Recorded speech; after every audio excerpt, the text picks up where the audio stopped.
एक प्रोग्राम की हेल्प से हम ये जानेंगे कि program to accept 3 integers and print the largest of the 3। एक प्रोग्राम हम बनाएंगे जिसमें हम एक कोई भी 3 नंबर इनपुट करेंगे और उसमें इफ एल्स की हेल्प से, इफ कंडीशन की हेल्प से हम, या इफ जो हमारा स्टेटमेंट्स हैं या इफ हमारी जो कंडीशंस हैं, इफ कंडीशन से हम उसको एग्जीक्यूट करेंगे प्रोग्राम को। ठीक है, तो हम स्क्रीन शेयर कर रहे हैं आपको और you have to see that कि how the if statement will execute the conditions, right? So now my screen is visible. Yes, sir. So first we have to understand that the 3 numbers, if we input the 3 numbers, then how we can calculate these 3 numbers. हमें अगर 3 number दे दिए जाएं, उसमें से ये पता करना हो कि सबसे बड़ा नंबर कौन सा है, तो हम उसमें क्या करते हैं? सबसे पहले तो देखो, जब तक हम ये चीज नहीं सोचेंगे तब तक हम प्रोग्रामिंग पर नहीं जा पाएंगे। ठीक है, तो इसके लिए मैं थोड़ा सा आपको हेल्प कर दूं कि आप कैसे, आपका ब्रेन इस चीज को समझता है, क्योंकि वही लॉजिक है। जैसे ब्रेन काम करता है वही चीज हम इंप्लीमेंट करेंगे थ्रू प्रोग्रामिंग।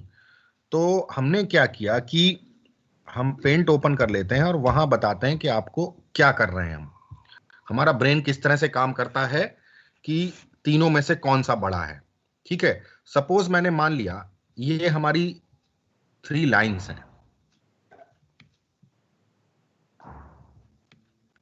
ऐसे दिया गया है। अब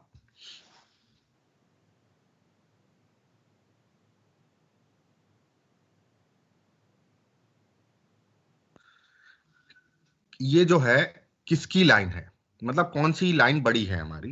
तो सबसे पहले क्या है कि इसमें जो है हम, मेरा ब्रेन क्या करता है, सबसे पहले इन दोनों को कंपेयर करता है। इनमें से ये चेक, हम पहले मान लेते हैं कि ये बड़ा है, ये वाला हमने पहले मान लिया कि ये बड़ा है। ठीक है, ये लाइन बड़ी है। अब हमने क्या किया, ये लाइन अगर बड़ी है तो हमने क्या किया, इसको जो है दोनों को क्या किया, हमने कंपेयर किया। दोनों को कंपेयर करने में क्या होगा, जब हम दोनों को कंपेयर करेंगे तो हमें ये पता लग जाएगा कि अगर हमने इसको बड़ा माना और ये बड़ा निकला तो क्या होगा, फिर ये बड़ा हो जाएगा। ठीक, तो हमने इफ कंडीशन से क्या किया कि इफ ये हमारा ए है, ये हमारा बी है और ये हमारा सी है। अब मैंने लिखा कि हमने कंडीशन क्या दे दी, max is equal to A, max is equal to A, यानी मैक्स ए जो है वो बड़ा है। फिर हमने कंपेयर किया क्या कि जो बी है वो ए से भी बड़ा है। ठीक है, तो फिर कौन सा बड़ा हो गया, ये बी बड़ा हो गया। फिर हमने क्या किया, इन दोनों को कंपेयर किया, इन दोनों में मैंने देखा कि ये सी बड़ा है तो ये सी बड़ा हो गया। तो तीनों में से अब सबसे बड़ा कौन सा हो गया, सी, तो इसलिए हम प्रिंट कर देते हैं। हमारा ब्रेन इसी तरह से काम करता है। क्लियर? तो अभी हम वापस चलते हैं लॉजिक पर। अगर ये बात आपको समझ में आ गई होगी तो फिर आप लॉजिक में, प्रोग्रामिंग में अच्छे से इंप्लीमेंट कर पाएंगे इस लॉजिक को। तो हम न्यू फाइल पर चलते हैं और हम इसमें क्या करते हैं कि सबसे पहले हम x is equal to y is equal to z is equal to 0 एक वेरिएबल को असाइन कर लेते हैं जिसको 0 पहले से ही हमने असाइन कर दिया है। ठीक है, क्योंकि हमें नंबर इनपुट कराने हैं तो नंबर नए, क्योंकि प्रोग्राम में पहले से गार्बेज वैल्यू पड़ी होती है, उसको इनिशियलाइज करने के लिए हमने पहले से ही एक्स वाई जेड में वैल्यूज को 0 रख दिया है। ठीक है, अब हमें क्या करना है, हमें अब वैल्यू इनपुट करनी है। x is equal to int input enter any number.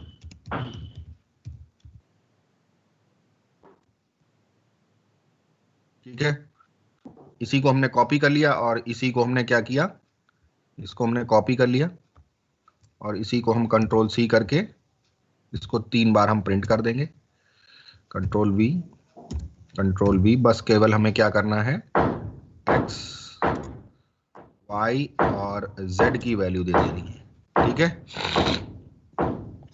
अब हमें क्या करना है, ये हमने कर दिया x y और z।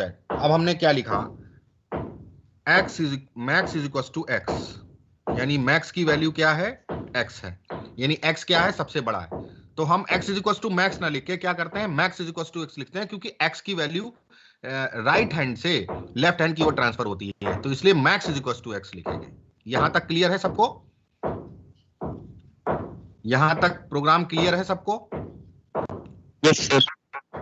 Right, yes sir. इसके बाद हमने अब लगाया इफ कंडीशन। इफ क्या, जो हमारा y है वो ग्रेटर है किससे, y is greater then max, right. तो y is greater then max means क्या हो गया हमारा पास, हमारा इसका ब्लॉक क्या एग्जीक्यूट करे, ये y is greater then max हो जाए। अगर y बड़ा हो जाए मैक्स से तो क्या करे, max is equal to y कर दे, max is equal to y। एक मिनट, हेलो, हाँ कमलेश सर बताइए। हाँ 37 लिखी हुई है हमने, तो वो सर अटेंडेंस में कुछ गड़बड़ है, तो आप उसमें जितनी कॉपी, हाँ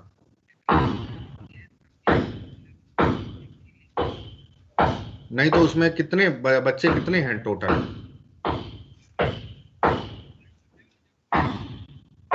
45 बचे हैं, तो हमने 46 के हिसाब से लगाई है, तो उसमें भी कोई कम होगा एक, तो इस हिसाब से वो बराबर आ रही है, क्योंकि वो अटेंडेंस का सर गड़बड़ है। आप जितनी कॉपी आपने काउंट की उतनी ले लीजिए।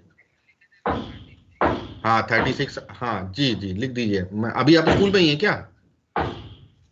अच्छा अच्छा, तो मैं अभी आ रहा हूँ, बस केवल क्लास पढ़ा के, हाँ लिख के साइन कर दीजिए।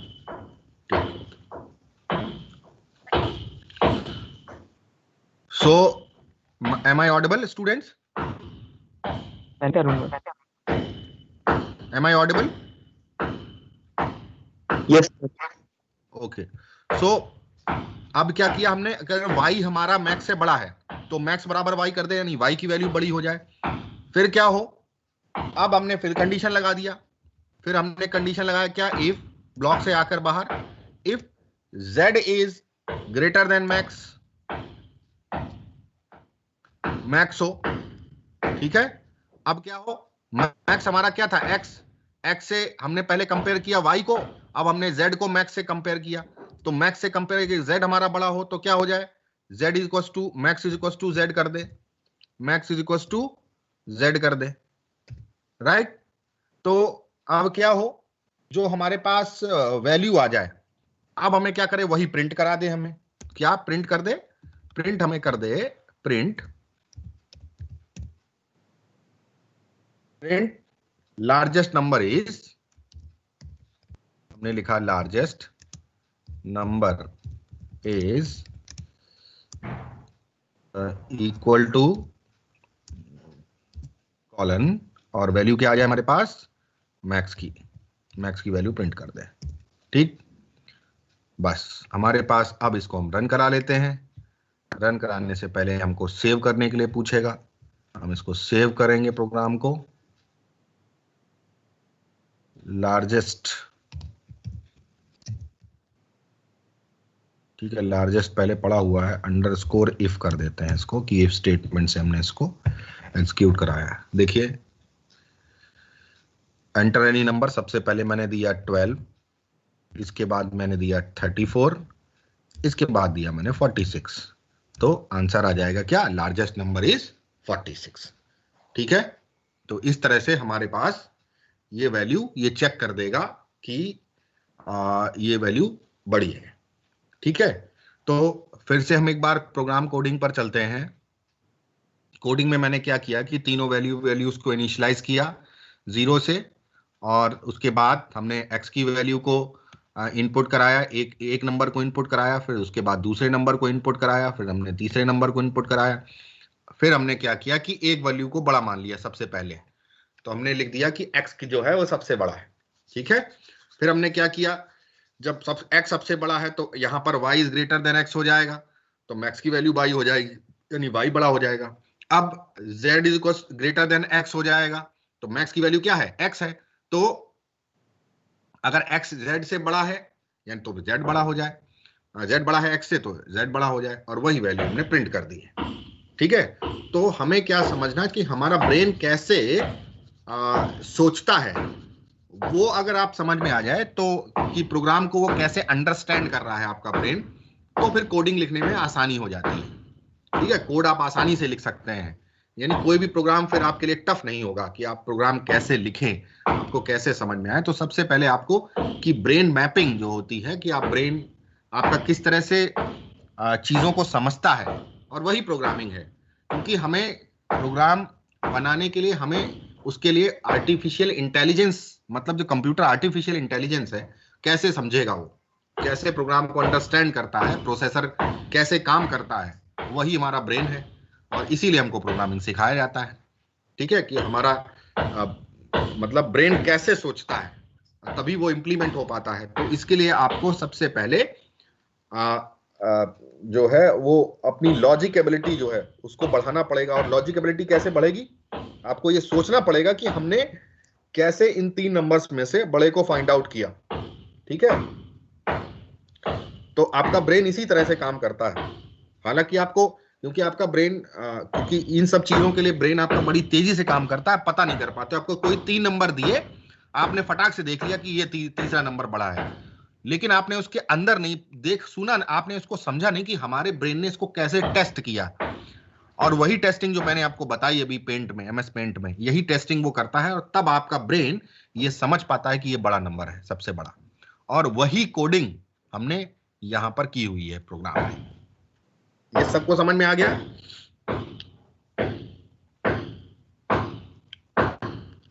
ये क्लियर है पॉइंट? नाउ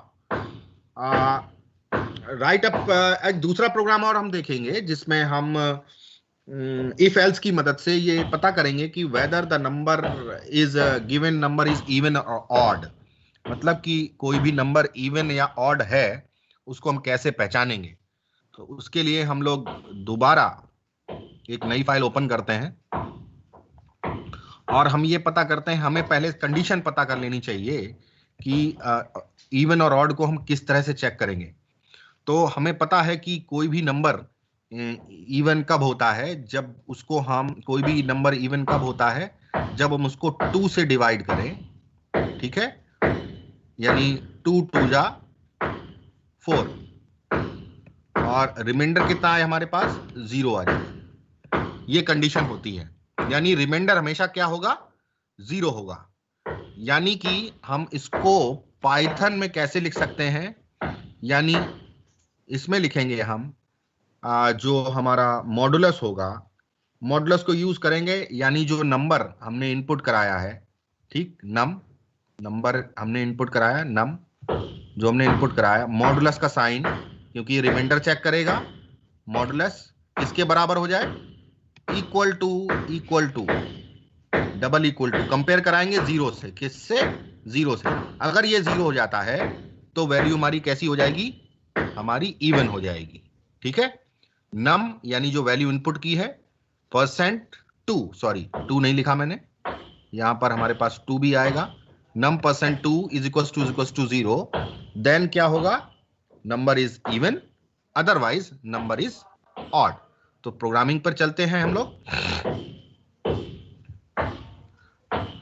तो हमने पहले क्या करना है, वो नंबर इनपुट कराना है जिसको हमें चेक करना है। तो हमने लिखा नम इज इक्वल टू, हमने लिखा इंट, क्योंकि इंटीजर नंबर है, इंटीजर को हम पता करेंगे, तो इसके लिए हम लोग इनपुट फंक्शन का यूज करेंगे इनपुट कराने के लिए। एंटर द नंबर, कंसोल से ये इनपुट लेगा, कंसोल हमारे कीबोर्ड और माउस होते हैं, इनसे ये इनपुट लेगा। तो एंटर द नंबर, कंसोल से ये इनपुट मांगेगा प्रोग्राम। अब हम क्या करेंगे, इनपुट फंक्शन से अब हम करेंगे चेक। तो इफ कंडीशन लगा दी हमने, इफ नम यानी जो नंबर हमने इनपुट कराया है, परसेंटेज यानी modulus sign divided modulus 2 is equal to 0, यानी ये कंपेयर करेगा और इसके ब्लॉक में क्या आ जाए, हम इसमें इसके ब्लॉक में प्रिंट करा दें, हम प्रिंट इवन नंबर।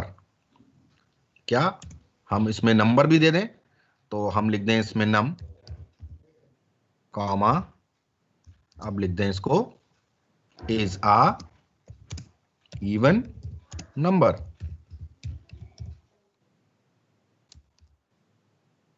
ठीक है, नहीं तो क्या हो, नहीं तो क्या हो, नहीं तो ये एल्स ब्लॉक पर चला जाए, एल्स पर चला जाए, एल्स पर चला जाए तो क्या कर दे, ये पता कर लेगा, ये प्रिंट क्या नम कॉमा is a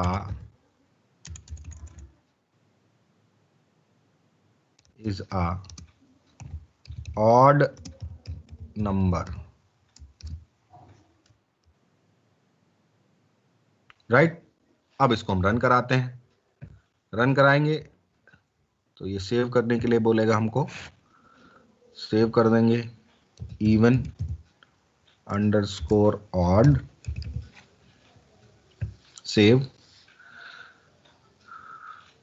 ये देखिए एंटर द नंबर, हमने नंबर इनपुट किया 34, ये क्या कर देगा 34 इज इवन नंबर, क्योंकि 2 से पूरा पूरा डिवाइड हो रहा है। हमने फिर से रन किया, देखते हैं कि ऑड नंबर बताता है कि नहीं बताता। रन कराएंगे फिर से इसको, अब की बार हमने दे दिया ऑड नंबर, क्या 55, तो क्या कर देगा ये 55 इज ऑड नंबर।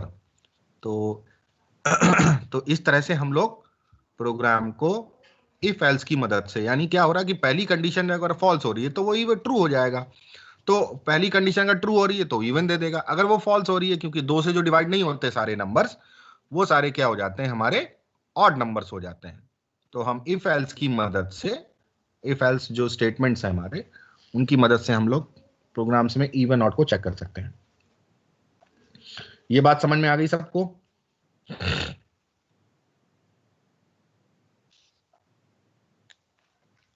क्लियर है? Yes sir. ना यस सर। अब इसके बाद हम लोग चलते हैं नेक्स्ट पर, इफ एलिफ पर, यानी जब हमें मल्टीपल कंडीशंस देनी हो, sometimes you need to check another condition in case the test condition if evaluates to false, यानी अगर कंडीशन फॉल्स हो जाए। अब जैसे यहां पर कंडीशन फॉल्स हो रही है, कंडीशन फॉल्स हो रही है, जैसे हमने 55 दिया और 55 होने पर कंडीशन फॉल्स हो गई। फॉल्स कंडीशन पर भी आप कंडीशन चेक करना चाहते हैं, अगर फॉल्स हो गई उसके बाद भी आप कंडीशन चेक करना चाहते हैं, तो फिर आपको एफ इफ और एलिफ पर जाना पड़ेगा। ये बात समझ में आ गई? अगर यहां पर क्या हो रहा है, इस प्रोग्राम में हमने देखा कि पहला जो कंडीशन है वो ट्रू होता है अगर हमने वैल्यू 4 या इवन कोई भी नंबर दिया, लेकिन अगर हमने ऑड नंबर दे दिया, अगर ऑड नंबर दिया, तो ऑड नंबर देने पर क्या होगा कि ये वैल्यू को चेक करेगा, ऑड है तो ये ऑड प्रिंट करेगा। लेकिन जब हमारा फॉल्स होगा, मतलब हमने अगर 55 दिया था तो कंडीशन हो गई थी फॉल्स, अब अगर 55 होने के बाद भी हमें अगर कंडीशन चेक करना हो तो उसके लिए हम लोग इफ एलिफ का यूज करते हैं। ठीक है, तो वहां पर जहां पर इफ एलिफ का यूज होगा उसको हम उसके लिए हम एक प्रोग्राम देख लेते हैं। एक प्रोग्राम हम बनाएंगे जिसमें हम एक जो बैट्समैन होगा उसमें हम कंडीशन लगाएंगे कि सपोज एक बैट्समैन है जिसने अगर 50 से ज्यादा मार्क्स, 60 से ज्यादा रन किए हैं तो वो हाफ सेंचुरी दे दे, 100 और 100 से अबव दिया हो तो वो सेंचुरी दे दे, और नहीं तो फिर क्या करे, ना तो सेंचुरी दे और ना वो हाफ सेंचुरी दे। ठीक है, तो ये प्रोग्राम हम इफ एलिफ की मदद से बनाएंगे और देखेंगे। अब यहां पर पहली कंडीशन क्या है कि अगर बैट्समैन ने सेंचुरी बनाई, ठीक है, 100 से ऊपर बनाए, दूसरा उसने 50 बनाया, तो ऐसे भी रन्स होंगे जो ना तो सेंचुरी होंगे और ना 100 होंगे, यानी 100 से कम होंगे, ना सेंचुरी होंगे और ना हाफ सेंचुरी होंगे। तब उस कंडीशन में क्या होगा, तो वहां पर फिर हमें इफ एलिफ का यूज करना पड़ेगा। कैसे, उसके लिए हम एक प्रोग्राम बनाते हैं। प्रोग्राम बनाने के लिए हम न्यू फाइल पर जाएंगे फिर से, और यहां पर हम प्रोग्राम लिखेंगे।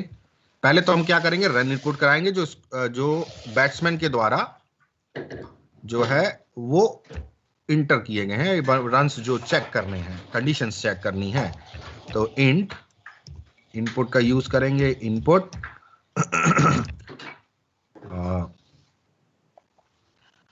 इनपुट फिर enter the runs, enter the runs को एंटर कर देना है। ठीक, अब हम क्या करेंगे, इफ कंडीशन लगाएंगे, क्या, runs is greater than equal to 100, यानी 100 या उससे बड़े हों तभी सेंचुरी होती है ना। तो ये प्रिंट कर दे, क्या, प्रिंट सेंचुरी, या लिख दे batsman scored century.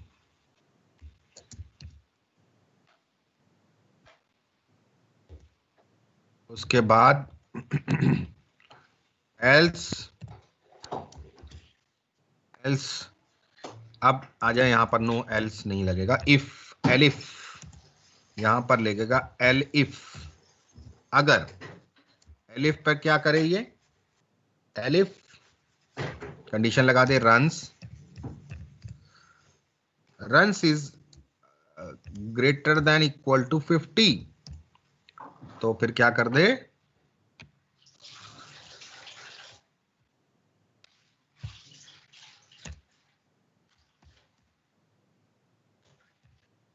Batsman scored half century. ठीक है, और एल्स अब आ जाएगा, एल्स क्या करे, ना तो सेंचुरी और ना तो half century. Print neither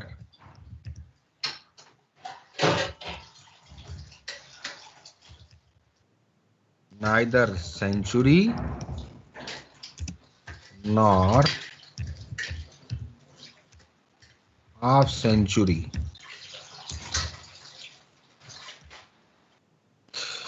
Neither century nor half century.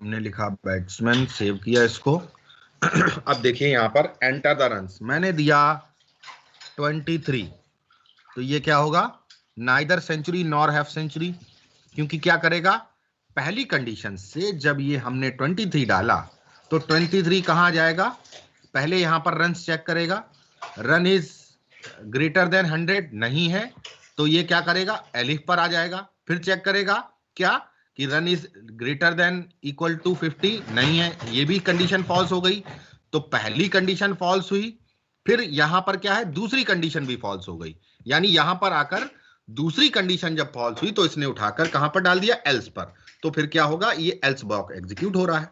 अब की बार हमने फिर से रन किया प्रोग्राम को, तो जब हम प्रोग्राम को फिर से रन करेंगे, वेट अ मिनट, हम अगर प्रोग्राम को फिर से रन करेंगे तो देखेंगे कि अब की बार हमने दिया 101, तो एंटर, तो इसने लिखा बैट्समैन स्कोर्ड सेंचुरी, क्योंकि क्या है, रन्स हमारे क्या है, पहली कंडीशन पर ही आके वैल्यू ट्रू हो गई, पहली कंडीशंस पर आकर ही क्या हो गई, हमारी कंडीशन ट्रू हो गई, यहां पर ही आकर ट्रू हो गई कि रन्स क्या हो गए 100 और 100 से बड़े हो गए।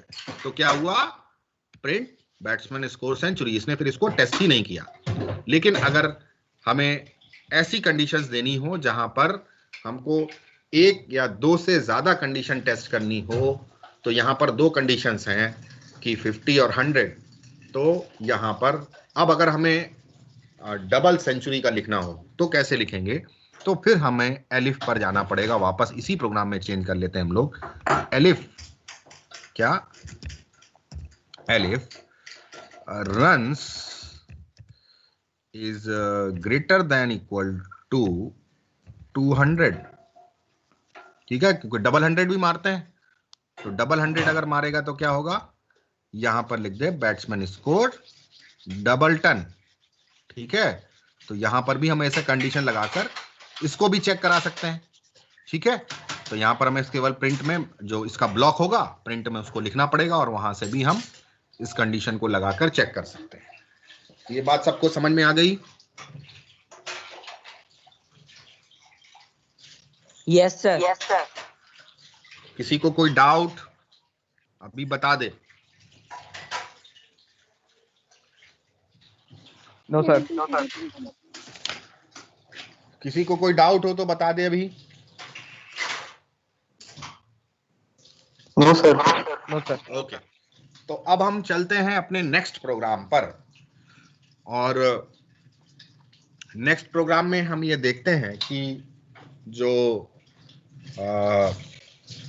एक कैलकुलेटर बनाते हैं। कैलकुलेटर में हम 4 फंक्शन कैलकुलेटर बनाएंगे, जिसमें हमारा प्लस करेगा, माइनस करेगा, एडिशन मल्टीप्लिकेशन करेगा और डिवीजन करेगा।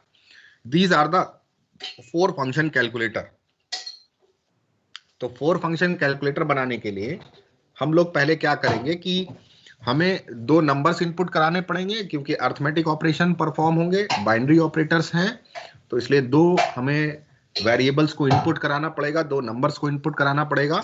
और उसके बाद हम क्या करना चाहते हैं, मल्टीप्लिकेशन करना चाहते हैं, एडिशन करना चाहते हैं, सब्सट्रैक्शन करना चाहते हैं, डिवीजन करना चाहते हैं, वो ऑपरेटर भी इनपुट कराना पड़ेगा। और उसके बाद हम उसको परफॉर्म कराएंगे ऑपरेशंस। राइट, तो इसके लिए हमें क्या करना पड़ेगा, I think 10 minutes, yes program हो जाएगा। तो हम फिर से फाइल पर जाते हैं, न्यू फाइल बनाते हैं। इसके लिए हमें क्या करना पड़ेगा, सबसे पहले हमें 2 नंबर्स को, क्योंकि कैलकुलेटर में हम क्या करते हैं, पहले हम नंबर्स को, वहां पर तो क्या है, हम नंबर्स पहले हमने नंबर इनपुट किया, फिर प्लस साइन दबाया, फिर हमने दूसरा नंबर डाला, फिर इक्वल टू किया। ऐसा काम करते हैं ना कैलकुलेटर में हम। लेकिन यहां पर कुछ दूसरी तरह से हम, क्योंकि हम प्रोग्रामिंग कर रहे हैं, तो यहां पर हम कुछ दूसरी तरह से करेंगे। तो सबसे पहले क्या करें, हम दोनों नंबर्स को इनपुट कराएंगे। तो नंबर को इनपुट कराने के लिए हमें पता है, num1 एक वेरिएबल लिया, एक आइडेंटिफायर बनाया, और हमने इंटीजर से, हमने फंक्शन से हमने इनपुट कराई वैल्यू, एंटर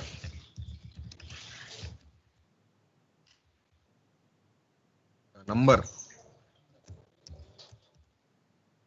ठीक है, इसके बाद num2, तो num2 में हमने क्या किया, num2 में कंट्रोल C और यहाँ पर कंट्रोल V, तो हमने num2 भी इनपुट करा लिया यहाँ पर, नंबर 1 और नंबर 2। ठीक है, तो अब क्या किया, हम इसको दोनों जब नंबर इनपुट करा लेंगे तो हम अब चॉइस देंगे क्या हमें क्या करना है। तो हमने इसके लिए एक हमने ऑपरेटर लिया, जिसको हमने बोला ओपी। ऑपरेटर भी यूज करना है हमें, क्योंकि ऑपरेटर के लिए हम क्या करेंगे, इसको स्ट्रिंग में इनपुट करेंगे, तो इसके लिए हमें इनपुट फंक्शन लगाना पड़ेगा। और इनपुट में हमें क्या लिखना पड़ेगा, एंटर योर चॉइस, क्या करना चाहते हैं आप,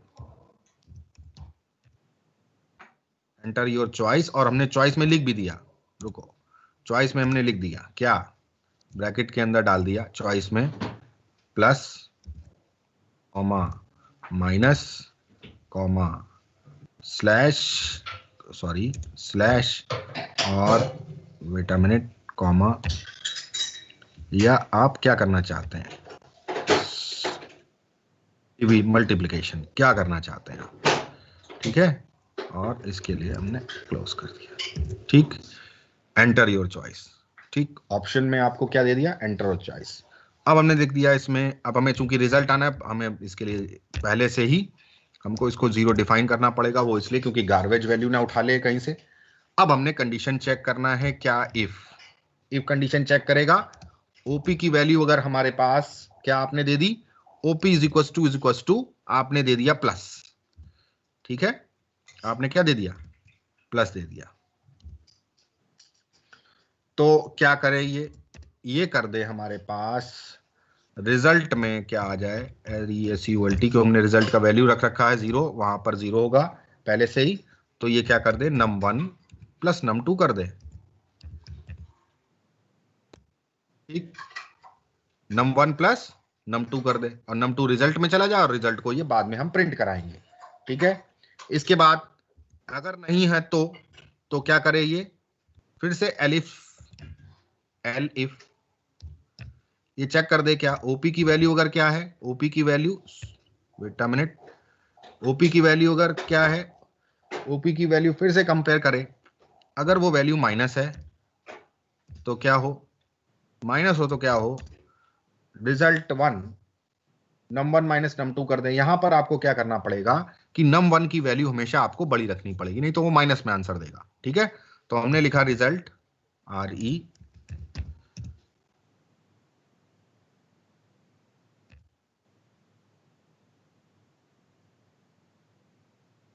रिजल्ट इज इक्वल टू, क्या करे ये, num1 की वैल्यू यानी num1 माइनस num2 कर दे, ठीक है। अब फिर से वही एलिफ, फिर से चेक करें क्या हो, अगर इसमें वैल्यू एलिफ एलिफ क्या हो, एलिफ में ऑप की वैल्यू, ऑप्शन की वैल्यू हमारी अगर डिवीजन हो तो क्या करे, तो num1 माइनस num2 कर num1 slash result is equal to, result is equal to num1 slash num2 कर दे, ठीक है। और एलिफ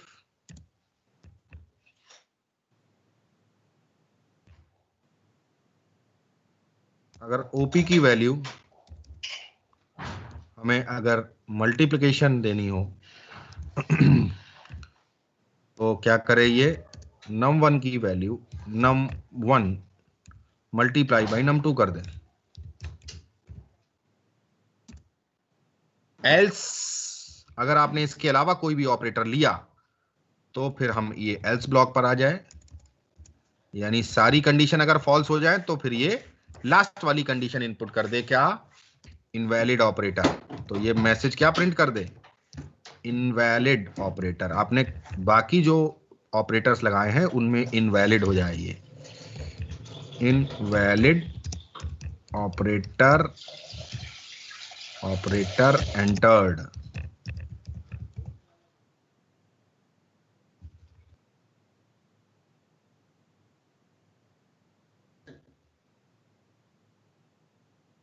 इनवैलिड ऑपरेटर एंटर्ड, ठीक है। और यहां से हम लास्ट में क्या कर दें, प्रिंट की वैल्यू को यहां से प्रिंट कर दें, ठीक है। बस प्रिंट रिजल्ट करा दें, सो सीधा सीधा प्रिंट रिजल्ट,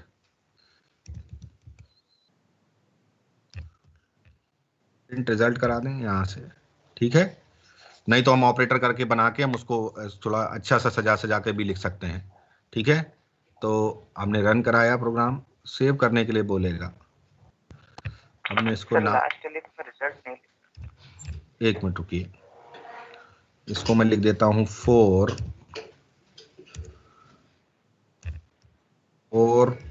फंक्शन कैलकुलेटर।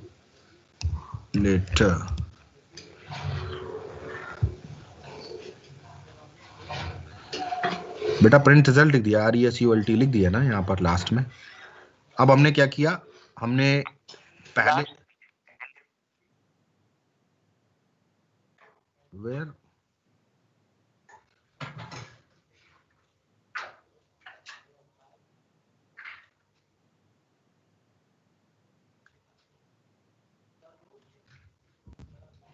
यहाँ पर नहीं, ऐसा कुछ नहीं हुआ। हमने पहले, इसमें तो सही आ रहा है पूरा। अब देखिए हम बताते हैं आपको। तो एंटर द नंबर, अच्छा रिजल्ट मल्टीप्लाई में ऑप्ट की वैल्यू सही तो है बेटा, यहाँ से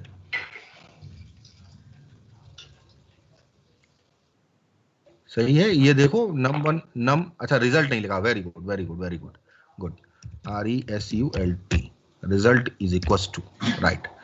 सो अब हम क्या करेंगे, इसको रन कराएंगे, सेव करेगा ये। अब हमने नंबर इनपुट किया, सपोज मैंने सबसे पहले नंबर इनपुट किया 12, ठीक, हमने किया, हमें क्या करना है 13। अब हमें करना है मल्टीप्लाई। देखिए ऑपरेटर पूछेगा, हमने किया स्ट्रिक, वेट अ मिनट, हमने किया स्ट्रिक, कंपेयर करेगा, ये दे देगा 12 × 12 इज इक्वल टू 144। क्लियर, ये बात समझ में आ गई। हमने फिर से रन कराना है प्रोग्राम को, रन कराएंगे प्रोग्राम को फिर से। एंटर द नंबर, हमने अब की बार दिया 34, दूसरा नंबर दिया हमने 4। अब की बार हम कराएंगे इसको डिवीजन 8.5, ठीक है। तो ये क्या करेगा, इसको 8.5 हमको रिटर्न कर देगा उसका डिवीजन, ठीक है। तो इस तरह से हमारा ये 4 फंक्शन कैलकुलेटर इफ एलिफ की हेल्प से ये हम बना सकते हैं, ठीक है। एग्जाम में भी प्रोग्राम कुछ इसी तरह से आएंगे, आप लोगों को प्रैक्टिस करते रहना है, और जितना आप प्रैक्टिस करेंगे उतना ही आपको आपका जो प्रोग्रामिंग है वो उतनी ही अच्छी होती जाएगी, ठीक है। तो इसके अलावा हम आगे भी चलेंगे, नेस्टेड इफ्स के बारे में पढ़ेंगे थोड़ा सा, और उसके बाद हम कुछ रेंज फंक्शन हैं, कुछ लूपिंग कॉन्सेप्ट्स हैं वो पढ़ेंगे, और उसके बाद ये चैप्टर कंप्लीट हो जाएगा, ठीक है। इसके कुछ एग्जांपल्स और भी बुक में दिए हुए हैं, मैं उसको एक अच्छी सी बुक मेरे पास है, उसमें काफी सारे एग्जांपल्स दिए गए हैं। मैं उनको आपको कुछ क्वेश्चंस भेजूंगा मैं, क्योंकि अभी एग्जाम चल रहे हैं बोर्ड और प्री बोर्ड के, तो थोड़ा सा शेड्यूल हमारा बिजी हो जाता है। तो जब फ्री होऊंगा तो मैं आपको इससे रिलेटेड एक्सरसाइज जरूर आपको भेजूंगा, जिससे आपको प्रोग्रामिंग सीखने में आपको मदद मिलेगी, और आपको अपने आप को इवेल्युएट करने का भी पता लग पाएगा कि कितना आपने प्रोग्रामिंग में सीखा हुआ है, ठीक है। So till then, bye bye everyone.